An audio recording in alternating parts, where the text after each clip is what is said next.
இல்ல எனக்கு ஒரு பெற்றோர் தாய் தந்தையை போன்று எனக்கு ஒரு ஆசிரியர் போன்று அரசியலில் தலைவர் வைகோ அவர்கள் தான் என்னுடைய அடையாளம் என்பதை நான் ஏற்கனவே தெளிவுபடுத்தியிருக்கிறேன். நான் இல்லை என்று சொல்வதற்காக அவர் எனக்கு தலைவராக இல்லாமல் போய்விட முடியாது. அவர் என்னை துரோகி அல்லது என்று சொன்னதற்கு பின்னால் நான் அவருடைய தொண்டன் இல்லை என்பதை யாரும் மறுத்துவிட முடியாது. இன்றைக்கு நான் சமூக விதியில் பொதுவெளியில் நான் போகிறேன் என்று சொன்னால் என்னை பார்த்தவுடன் தலைவர் வைகோ அவர்களை கடுமையான சொற்களால் திட்டுகிறார்கள், ஏசுகிறார்கள் என்று சொன்னால் நான் எப்பேற்பட்ட படிமத்தை உள்வாங்கியிருக்கிறேன் என்பது உளவில் ரீதியாக புரிந்து கொள்ளலாம். ஆக தலைவர் வைகோ அவர்கள் கடந்த பேட்டியில் கூட நீங்க பத்திரிகையாளர் கேட்டிருக்காங்க, இந்த மாதிரி மல்லை சத்யா 20ஆம் தேதி புதிய கட்சி துவங்க போறாருன்னா போது ஐ டோன்ட் கேர் அப்படின்னு சொல்லியிருக்கிறார். ஐ டோன்ட் கேர் அப்படின்னாரு. I am not his son to care for me. அவருடைய மகனாக தான் நிச்சயம் கவலைப்பட்டிருப்பார், கேர் பண்ணியிருப்பார். But we do care for him, we do care for his health, we do care for his political legacy. அவருக்காக நாங்கள் வருத்தப்படுகிறோம். அவர் இன்னும் நல்லாக இருக்கணும், 100 ஆண்டுகள் வாழ வேண்டும் என்று விரும்புகின்றவர் நாங்கள். எங்களுக்கு அந்த தலைவன் மீது குறைபாடுகள் இருந்தாலும் அவரை விலக்கி வைக்க முடியாதவர்கள்தான் எங்களில் வாழ்ந்து கொண்டிருக்கிறார். நிறைய பேர் இருக்காங்களே, நிறைய பேர் இருக்காங்க.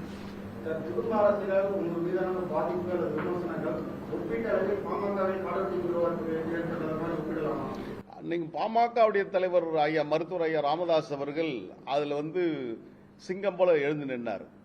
குடும்பமா அரசியலான எனக்கு அரசியல் தான் முக்கியம் சொல்லிட்டு மகனையே தூக்கி எறிகின்ற நிலைமைக்கு தள்ளப்பட்டார். அவர் தன்னுடைய மகன் அன்புமணி டாக்டர் மருத்துவர் அன்புமணி அவர்களை அழைத்து வந்ததற்கு வருத்தப்பட்டதை போன்று நிச்சயம் ஒரு நாள் தலைவர் வைகோ அவர்களும் தன் மகன் அரசியல் வந்தது குறித்து வருத்தப்படுவார் என்பது கால கல்வெட்டாக இந்த மண்ணில் பதியும் என்பதை எழுதிக் கொள்ளுங்கள்.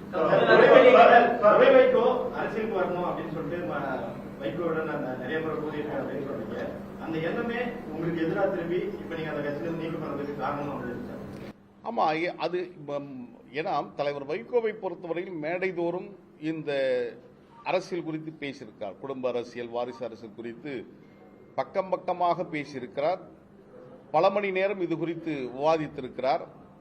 அந்த தலைவர் அந்த முடிவை மீண்டும் எடுக்கின்ற போது அது விவாதிக்கப்படுகின்ற பொருளாக மாறுகிறது. அதுதான் இன்றைக்கு நாங்கள் செல்லுகின்ற இடத்துல, நான் மட்டுமல்ல, இங்க இருக்கின்ற யார் சென்றாலும் அவர்கள் மதிமுக என்றவுடன் தலைவர் வைகோ அவர்களை நிந்தனைக்குள்ளாக்கப்படுகிறார், கடுமையான விமர்சனத்துக்கு ஆளாக்கப்படுகிறார் என்று சொன்னால் அவர் தவறு செய்திருக்கிறார் என்பது சமூகம் உள்வாங்கியிருக்கிறது.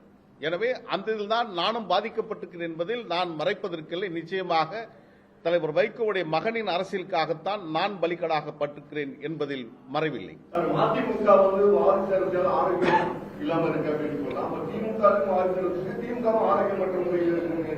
இல்ல, திராவிட முன்னேற்ற கழகம் அனைவரையும் அரவணைத்து செல்கிறார்கள். அந்த கட்சியுடைய மூத்த முதுபெரும் தலைவராக இருக்கின்ற ஐயா அண்ணன் துரைமுருகன் அவர்களாகட்டும் அல்லது அங்க இருக்கின்ற மூத்த தலைவர்கள் அனைவரையும் அரவணைத்து செல்கின்ற பாங்கை அங்கே நாங்கள் காண்கின்றோம்.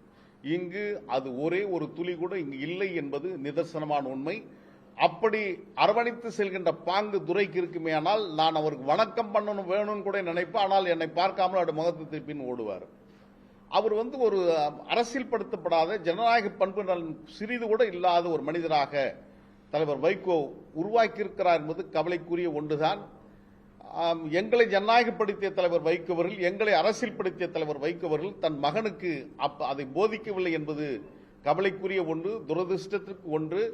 அது நாங்கள் மட்டுமல்ல, ஒட்டுமொத்த தமிழ்நாட்டு அரசியல் தலைவர்களே அதை ஊர்ந்து பார்த்து கொண்டுதான் இருக்கிறார்கள்.